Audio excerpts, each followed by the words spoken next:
খাদান বৈধ, কিন্তু সেখানে যে কারবার চলছে তা অবৈধ। খাদান আইনি, কিন্তু সেখান থেকে বেআইনিভাবে বেশি পরিমাণে বালি পাচার করে পকেট ভরিয়েছেন অনেকে। তারা কারা? সেই তদন্তে নেমে ইডি অফিসাররা পৌঁছে গেছিলেন মেদিনীপুর শহরের যমুনা বালিতে, বালি ব্যবসায়ী সৌরভ রায়ের বাড়িতে।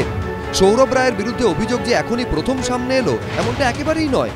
এর আগে এবিপি আনন্দর ক্যামেরাতেই ধরা পড়েছিল চলতি বছরের 20শে অগাস্ট বালি ব্যবসায়ী সৌরভ রায়ের বালি খাদান থেকে অবৈধভাবে বালি তোলার অভিযোগে রাস্তা অবরোধ করেছিলেন লালগড়ের কাটাপাহাড়ির সিজুয়া গ্রামের বাসিন্দারা।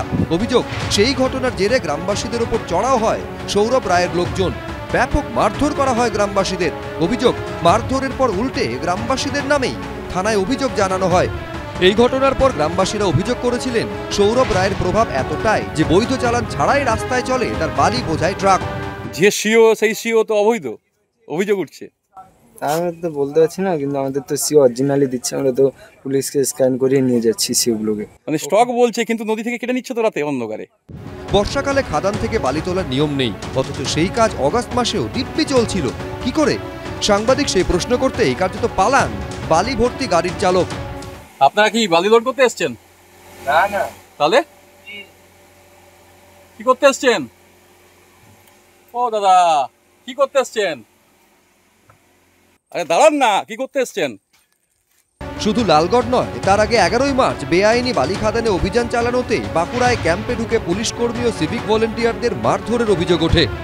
1-2 মাস ধরেই যেটা লক্ষ্য করা যাচ্ছিল যে হঠাৎ করেই ওই গ্রামের যারা আছেন তারা দামোদরের চরে ট্রাক্টর নামিয়ে ইল্লিগালি বালি এবং বালির মুভমেন্ট করছিলেন এবং ইল্লিগাল স্যান্ড ট্রান্সপোর্টেশনের সাথে জড়িত ছিলেন।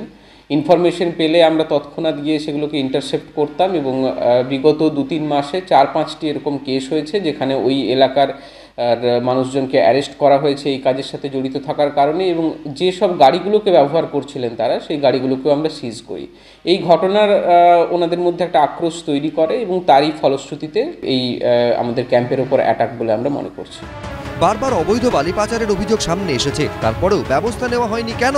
নেপথ্যে কি রয়েছে কোনো অদৃশ্য শক্তি, কোনো প্রভাবশালী যোগ? সেই প্রভাবশালীদের মদতেই কি ফুলে ফেপে উঠেছিল এই কারবার? তারা কারা? তাই এখন জানার চেষ্টা চালাচ্ছে ইডি। অমিতাভ রথ, সৌমেন চক্রবর্তী, তুহিন অধিকারী, এবিপি আনন্দ।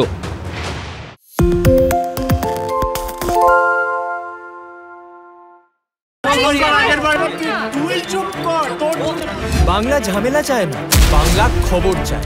বাংলা খবর, বাংলার খবর।